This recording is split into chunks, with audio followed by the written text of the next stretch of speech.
guys first looking back at LSU, just talk about, trying to handle the rain and how you guys progressed through that. I'll tell you what, I'm proud of the kids. They played hard. We made a lot of plays. It just, some drives stalled, and the name of the game is putting points on the board.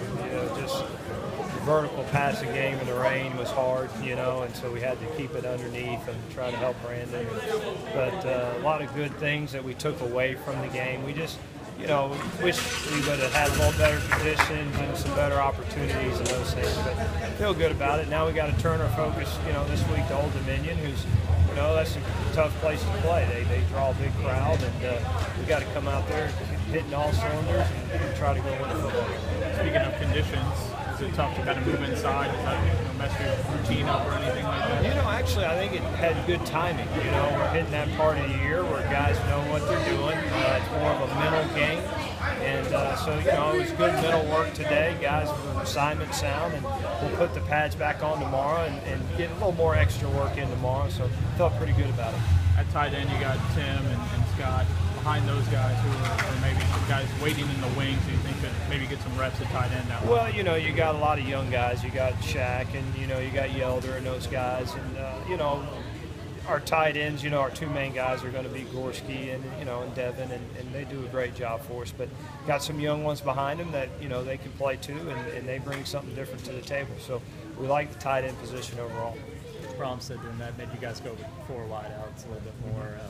How have the adjustments been with that? No problem. That's the one thing about our offense is it's a lot of diversity. A lot of guys that play, and our strength is obviously our receiving corps. So if we need to go 4 wides, that's what we do. If we need to run the ball, we'll go get 2 tight ends. So we're practicing that all the time. So it's really not much of an adjustment.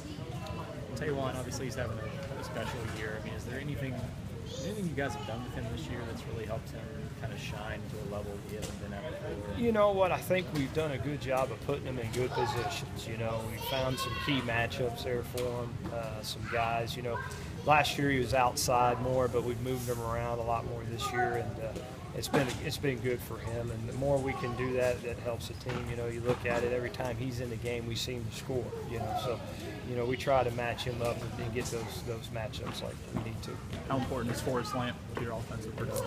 It's unbelievable. I mean, he's got Brandon's blind side. Does a great job of pass protection. He's a guy that you're really happy you got there at left tackle. In our conference, he's a premier guy for sure. Speaking of Brandon, I guess, how would you kind of rate his performance? He's pounding and he's dealing with the rain and everything. I thought he did a really good job. I mean, he did all he could do. Was very pleased with his performance, as well all the guys. But at the end of the day, it's about winning the game. And that's what I like about this football team. They wanted to go out there and win the game. And those guys in the locker room, they felt like they let one get away from them. And so they're anxious to go play this week. They'll be fired up.